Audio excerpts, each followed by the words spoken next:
네, 이번 순서는 잡지 속의 육아 정보를 알아보는 시간, 육아 트렌드 하디씨입니다.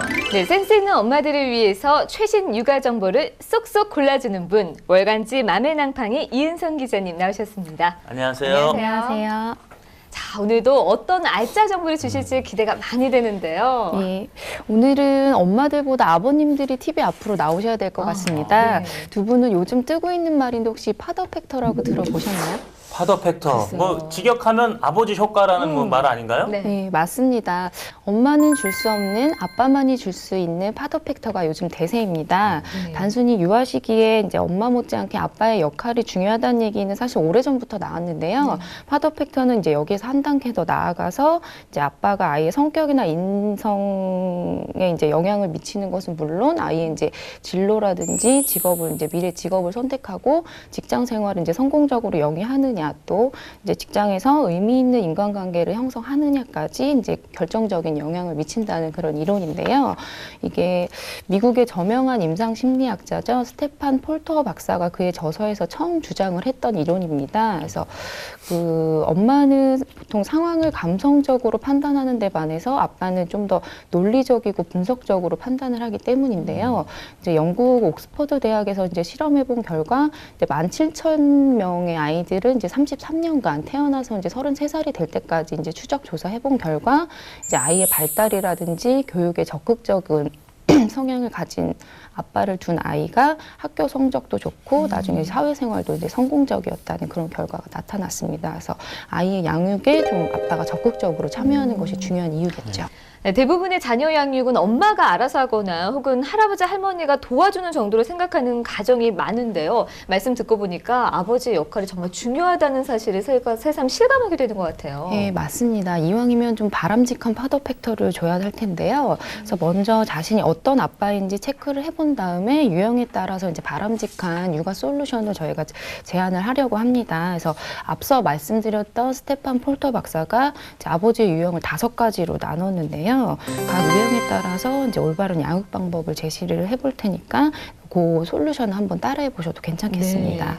그래서 먼저 이제 성취 지상주의형 아빠를 꼽을 수가 있는데요. 이제 한마디로 외모랑 성공에 목숨을 거는 유형이라고 볼 수가 있겠죠. 네. 그래서 남들한테도 좋게 보이고 다른 사람이 나를 어떻게 신경 쓰는지 굉장히 이미지에 신경 쓰고 이제 또 남들한테 이기는 것이 되게 중요하다고 생각하는 아빠인데요.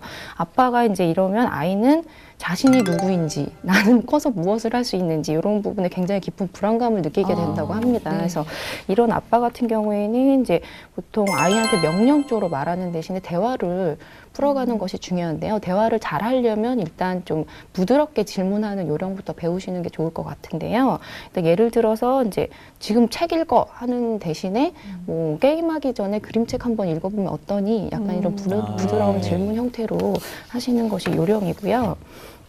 다음에 이제 시한폭탄형 아빠 유형을 들 수가 있습니다. 그래서 뭐 말 그대로 주저하지 않고 이제 아내라든지 아이한테 분노를 터뜨리는 그런 아빠 유형인데요. 네. 아이를 이제 통제하기 위해서 소리를 지르거나 이제 벌 주겠다는 위협을 하게 되죠, 많이. 그래서 이런 아빠가 이러면 그 밑에서 자란 아이는 이제 소위 말하는 애어른이 되기 쉽다고 그래요. 그래서 늘 아빠가 이제 소리 지르는 아빠의 눈치를 보다 보니까 불안해하고 또 자신의 의견을 주장하는 것에 굉장히 이제 죄책감을 많이 느낀다고 합니다. 그래서 이런 아빠 같은 경우에는 이제 아이가 잘못을 한 게 있더라도 일단은 화가 나더라도 한 번 더 숨을 고르고 생각해보는 자세가 평소에 많이 중요할 것 같은데요.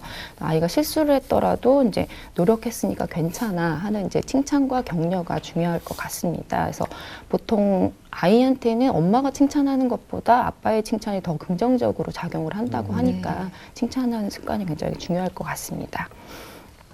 그 다음에는 수동형 아빠 유형을 들 수가 있겠는데요. 이 아빠는 이제 말 그대로 이제 가족의 주변을 맴도는 수동적인 아빠 유형입니다. 그래서 그 아이 양육하는 데는 물론이고 이제 가정 생활에도 전혀 개입을 하지 않는데요. 아빠가 이렇다 보면 아이는 이제 보통 자신감이 없고 다른 사람에게도 전혀 관심이 없어서 이제 정서적인 유대 관계를 사람들하고 맺기가 굉장히 어렵다고 합니다. 그래서 이런 아빠 같은 경우에는 우선 양육에 적극적으로 참여하는 것이 중요할 텐데요. 아빠가 가장 쉽고 가장 이제 효율적으로 할 수 있는 것이 이제 아이와 놀아주기, 놀이입니다. 그래서 보통 이제 놀이가 중요하다고 얘기를 하는 거는 아빠들이 이제 보통 쉽다고 얘기를 하기도 하지만 그보다는 이제 아빠가 아이를 돌볼 때보다 놀이할 때 형성되는 그런 이제 상호작용이 아이한테 더 긍정적인 애착 관계를 맺는다고 해서 이제 놀이가 굉장히 중요한데요. 놀이할 때는 보통 아빠들이 많이 놀아준다고 생각을 하는데 놀아준다가 아니라 아이 눈높이에 맞춰서 적극적으로 좀 격하게 그렇게 노는 방법이 좋다고 합니다. 그다음에 부재형 아빠라는 그 유형을 들 수가 있는데요. 이것도 말 그대로 아이의 삶에서 이제 떠난 아빠죠. 그래서 출장 같은 게 잦아서 신체적으로 이제 부재한 아빠라든지 아니면 늘 곁에 있지만 아이와 전혀 대화가 없어서 이제 심리적인 부재까지 다 포함한 아빠인데요. 이 아빠가 이렇다 보면 아이가 이제 정서적으로 굉장히 상실감을 느껴서 이제 이거를 방치하면 나중에 공격적인 성향이 굉장히 깊어지게 된다고 합니다. 그래서 이런 아빠 같은 경우에도 이제 육아에 참여하는 방법으로 방금 소개했던 놀이 같은 방법도 굉장히 중요하지만요. 한 가지 더 말씀을 드리자면 이제 평소에 아이한테건 가족들한테건 자신의 감정을 좀 많이 표현하는 그런 습관을 좀 들이시면 좋을 것 같고요. 마지막으로 이제 배려하는 멘토형 아빠를 들 수가 있는데요. 이제 가장 바람직한 유형이죠. 그래서 전체 아빠들 중에 한 약 10% 정도가 배려하는 아빠 유형에 해당한다고 합니다. 그래서 이런 아빠 밑에서 자란 아이는 이제 안정감을 바탕으로 자긍심, 공감, 일관성을 가지고 자신의 꿈과 희망을 건강한 방식으로 추구한다고 합니다. 네. 그러니까 이 5가지 유형의 아빠 중에 배려하는 멘토형 아빠가 되는 게 가장 중요한 네. 거군요.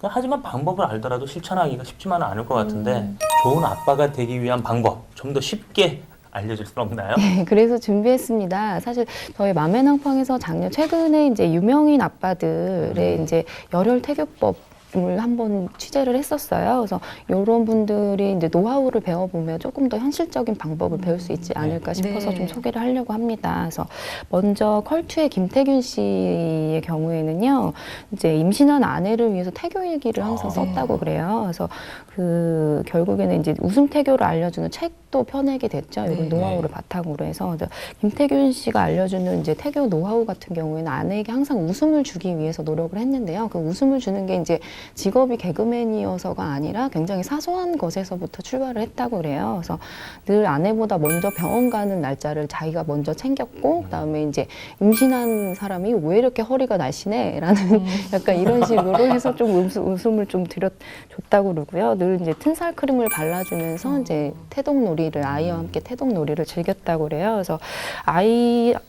엄마한테 이렇게 웃음을 줘서 그런지 태어난 아이도 굉장히 항상 늘 밝고 이렇게 잘 웃는다고 합니다.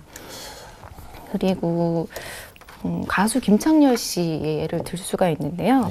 김창렬 씨도 이제 원래 악동 이미지에다가 최근에 가장 이미지가 많이 변신한 연예인으로 꼽히고 있는데요. 김창렬 씨 같은 경우에는 굉장히 태담을 많이 했다고 해요. 그래서 이런 노하우를 담은 김창렬의 아빠 수업이라는 책도 펴내셨었죠. 그래서 김창렬 씨가 알려주는 이제 태교 노하우 같은 경우를 소개를 해드리면요. 매일 밤 이제 아이한테 태교 동화책을 배에다 대고 태교 동화책을 많이 읽어준 거죠. 그래서 동화책을 읽어준 것뿐이 아니라 평소에도 그렇게 아이한테 아빠야, 아이 안녕 뭐 이런 식으로 태담을 많이 즐겼다고 해요. 그래서 아이한테는 아빠 목소리를 자주 들려준다는 그런 취지에서 그렇게 했다고 그러고요. 그다음에 태교에 보통 음악들 많이 듣는데요. 역시 김창렬 씨도 음악들을 많이 들었지만 이제 직접 많이 또 좋은 목소리로 아이한테 노래도 많이 불러줬다고 합니다. 그리고 아내와 함께 육아책을 또 보면서 미래에 대해서 얘기도 많이 나눴고요. 그다음에 연예인은 아니지만 사실 육아 쪽에서 굉장히 유명하신 분이에요. 한국 아동 발달센터의 한충군 소장님 예를 들 수가 있는데요. 이분 같은 경우에는 퇴근 시간을 항상 지켰다고 하는데요. 태교할 때 그게 이제 아이가 뱃속에서도 일정한 시간에 잠을 자면은 이제 안정적인 수면 시간을 유지하는 게 굉장히 중요하다는 생각에서 아이가 자기를 기다린다는 그런 취지에서 늘 퇴근 시간을 많이 지켰다고 하고요. 그다음에 엄마뿐이 아니라 아빠 자신도 좋은 것만 먹기 위해서 굉장히 노력을 했다고 합니다. 그리고 하루에 한 끼 이상은 꼭 아내와 그리고 뱃속에 있는 아이와 함께 식사를 하려고 노력을 했고 이제 임신한 아내를 위해서 간식 같은 거를 사갈 때 아내 먹을 것뿐이 아니라 아이 먹을 것도 항상 늘 그렇게 챙겼다고 합니다. 그 아이에게 아버지라는 든든한 버팀목이 되기 위해서는 돈을 잘 버는 것도 중요하지만 솔직하게 다가가는 친구가 되어주는 거. 그럼요. 이게 더 중요한 것 같아요.